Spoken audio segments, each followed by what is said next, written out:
Hello दोस्तों, आज की कहानी है देवरानी जेठानी की कहानी। चलते हैं कहानी की ओर। सुनैना और सुरेखा यह दोनों देवरानी जेठानी थी।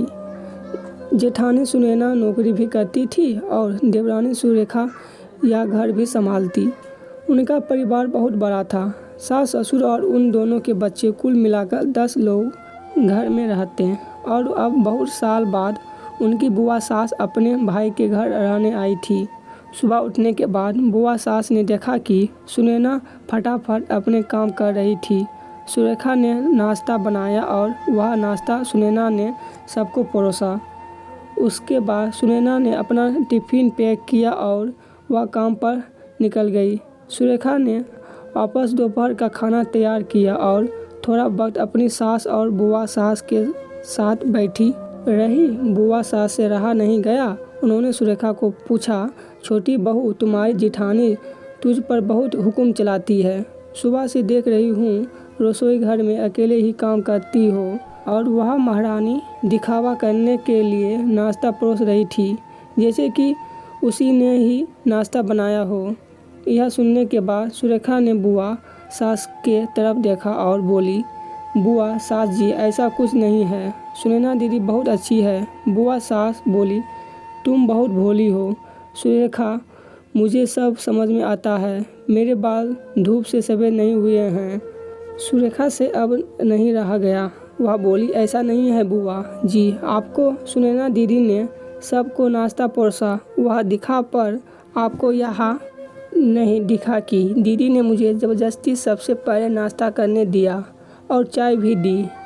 वह रोज़ मुझे ऐसे सबसे पहले ही नाश्ता दे देती है, नहीं तो सबके लिए नाश्ता करते करते मैं खुद के लिए नाश्ता बनाना भूल जाऊंगी। दीदी मेरी कितनी चिंता करती है। दीदी सुबह जल्दी उठकर मंदिर साफ करती है, फूल सजाकर रखती है और मुझे उनके 1 घंटे बाद उठने के लिए कहती है। शाम को आते समय बाज़ार से सब्ज़ी भी लेकर आती है, क्योंकि हमारे मिस्टर रात को देर से आते हैं और मम्मी जी को सुनैना दीदी ने बाज़ार में जाने को मना किया है, क्योंकि अब उनकी उम्र 60 साल से ज़्यादा हो गई है।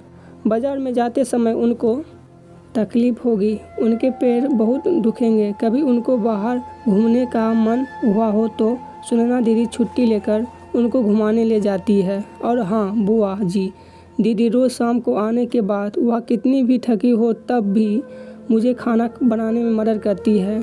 वह मेरी बड़ी जेठानी ज़रूर है, पर मुझे अपनी छोटी बहन ही समझती है और मैं उनको अपनी बड़ी बहन समझती हूँ। यह सब सुनकर बुआ सास एकदम चुप हो गई। उनकी चुगली सुरेखा के आगे टिक नहीं पाई। शाम को सुनैना सब्जी की थैली सुरेखा के पास ले देते हुए बोली, सब्जी के साथ तुम्हारे मनपसंद लेखक की किताब भी उसमें है। यह सुनकर सुरेखा खुश हो गई। सुनैना को थैंक यू बोल कर सब्जी की थैली किचन में रखकर वह अपने रूम में चली गई। इतने में बुआ ने सुनैना को आवाज़ दी, बड़ी बहू ज़रा यहाँ आना।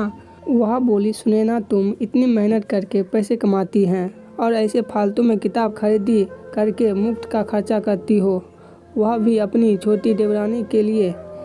वह ऐसा भी घर में बैठकर करती क्या है? तुम दिन भर मेहनत करती हो और वह घर में आराम करती है। इस पर सुनैना हंसकर बोली, क्या बुआ जी आराम? और सुरेखा, उसे तो कहने पर भी वह आराम करती नहीं।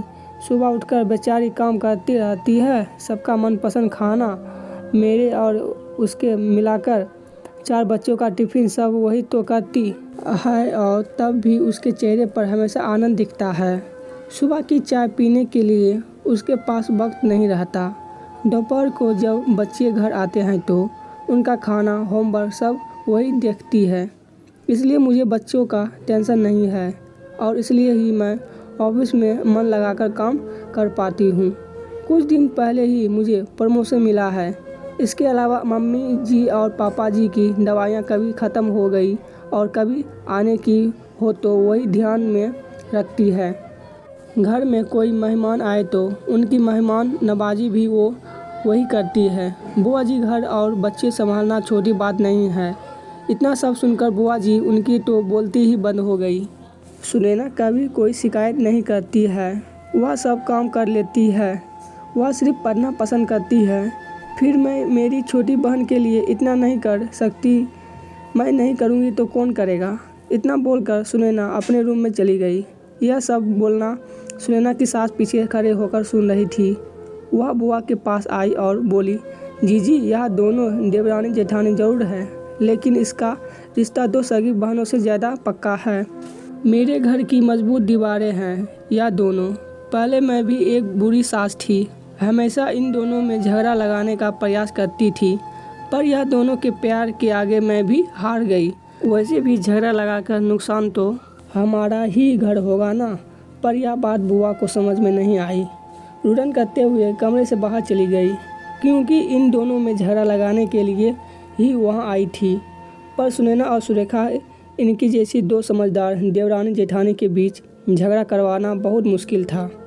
तो दोस्तों, सुनैना और सुरेखा इनकी जैसी समझदार देवरानी जेठानी जिस घर में होंगे उस घर का कोई बुरा नहीं कर सकता। जिस घर में ऐसी बहुएं होंगी वह घर स्वर्ग बन जाएगा। दोस्तों, देवरानी जेठानी की सुंदर पारिवारिक कहानी आपको कैसी लगी ज़रूर बताइएगा। आज की ये छोटी सी कहानी यहीं पर ख़त्म होती है। धन्यवाद।